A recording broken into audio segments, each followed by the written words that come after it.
Yo, what's up, movie fans? Welcome back to the channel. It's Jay, or Anime Senpai Zero here. Today, I'm going to deep dive into one of the MCU's newest and most unique entries in the franchise, Fantastic Four: First Steps.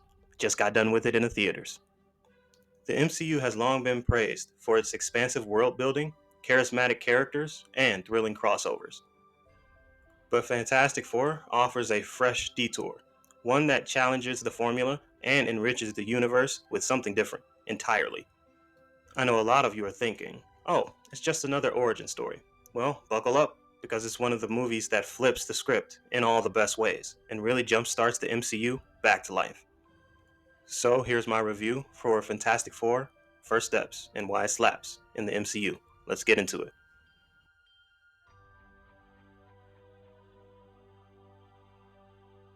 In the 1960s, on Earth 828, astronaut Reed Richards and Sue Storm, along with Ben Grimm and Johnny Storm, embark on a mission into outer space, during which they gain superhuman abilities from cosmic rays. Upon returning to Earth, they became the superhero team known as the Fantastic Four. 4 years later, the Fantastic Four have become celebrities and are regarded as the world's protectors. During one of their family dinners, Reed and Sue reveal to Ben and Johnny that they are expecting a child.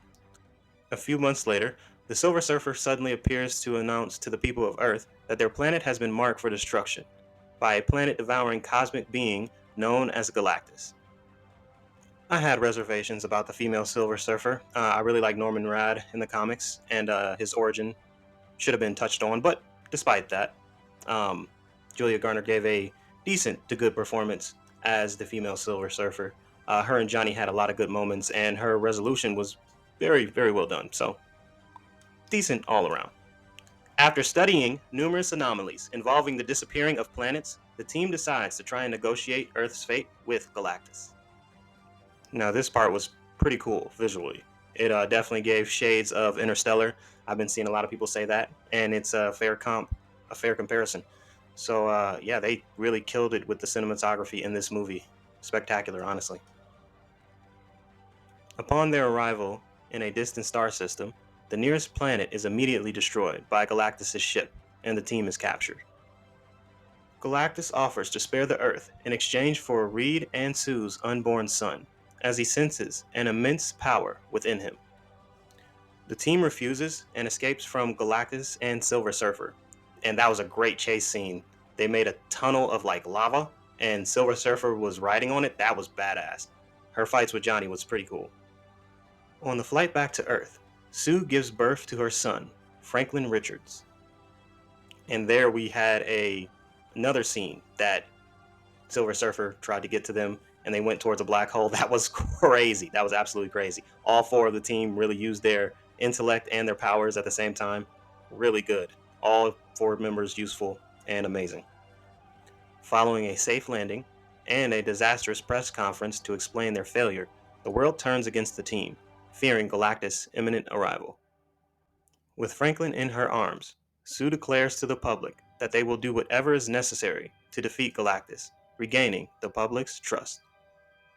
Now let me say, Vanessa Kirby, absolutely beautiful woman and a stunning performance as Sue Storm.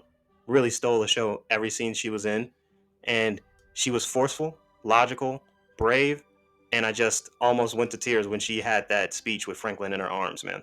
She really brought everyone together. That's what the matriarch of the family should do, bring everyone together. She really did a great job with that.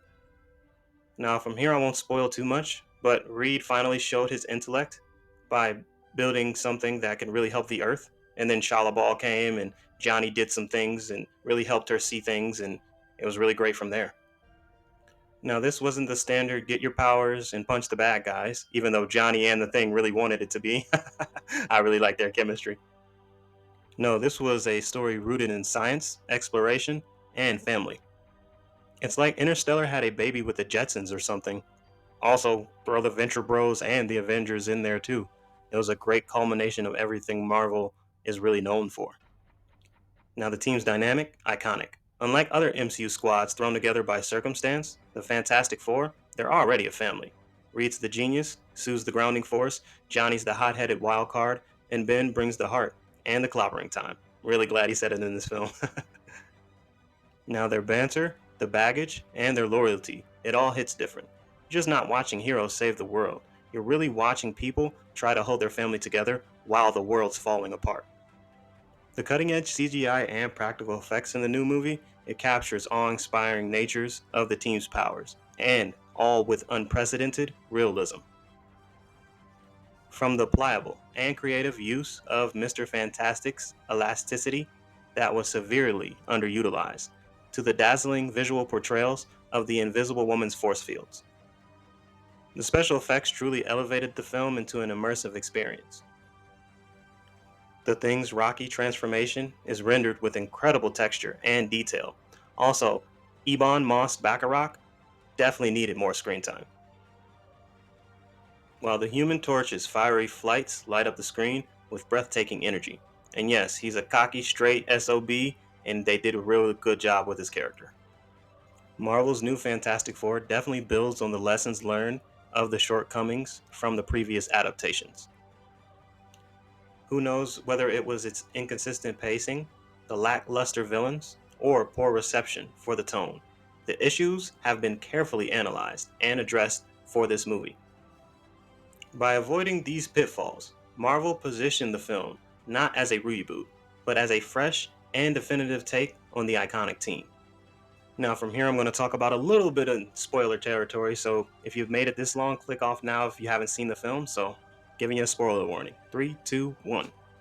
Now, the team started to use Franklin as bait, and they also had the Mole Men come and take the people of the city underground through negotiations. The plan ended up failing, and Galactus ended up taking Franklin in his hand and was about to consume him. Vanessa Kirby is an absolute badass. I love the way they had her use her powers to really force Galactus into the portal, and the other three supported her perfectly. It was a perfect culmination of team building, and it was just brilliant. The ending fight was so great. It was so great. Then Johnny was about to sacrifice himself by pushing Galactus the rest of the way into the portal when Sue couldn't do anymore. And out of nowhere, Silver Surfer comes in, boom, pushes her out the way, and gets Johnny out of there so she can sacrifice herself.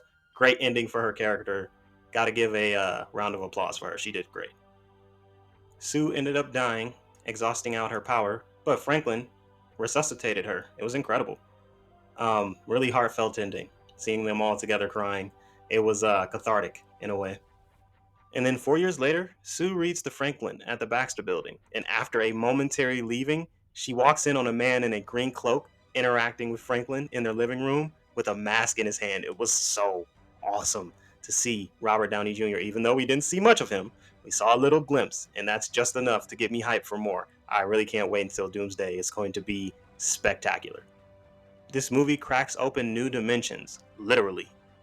We get glimpses of places like the Negative Zone, teases of Galactus, and the kind of interstellar mystery that sets the stage for some wild MCU expansion.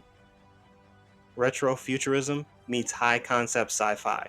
The Baxter building tech is slick, the powers look fresh, and the overall vibe is the Jetsons meets Blade Runner meets the Venture Bros. It's all there, but with heart. The Fantastic Four isn't just another chapter, it's a genre shift.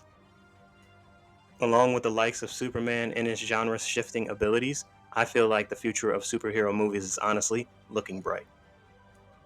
It brings science back into superpowered storytelling, gives us emotional weight without losing MCU fun, and sets up cosmic chaos with style. If you slept on this one, give it a watch. And if you didn't, give it a rewatch. It definitely deserves it. It's honestly one of the most important pieces to the MCU puzzle. Everyone really thought that Deadpool and Wolverine was the official restart that the MCU needed, but I feel like this and Thunderbolts has really returned the MCU back to form. So all in all, I have to give it a strong 9 out of 10. Along with Superman, I gave that a 9 out of 10. I feel like they're equally great. So, this was exciting, man. I'm really excited for more. I think Wonder Man is the next series that's coming out in Marvel. Definitely going to cover that. So, give me a like, comment, subscribe, turn on post notifications. Do all that good stuff, YouTube. I'll be having a few character concept videos coming out about all 4 members of the MCU and my thoughts on more Doom maybe in the future. So, follow the socials, do all that great stuff. Until next time, YouTube, I appreciate you listening this long, and we're out. Peace.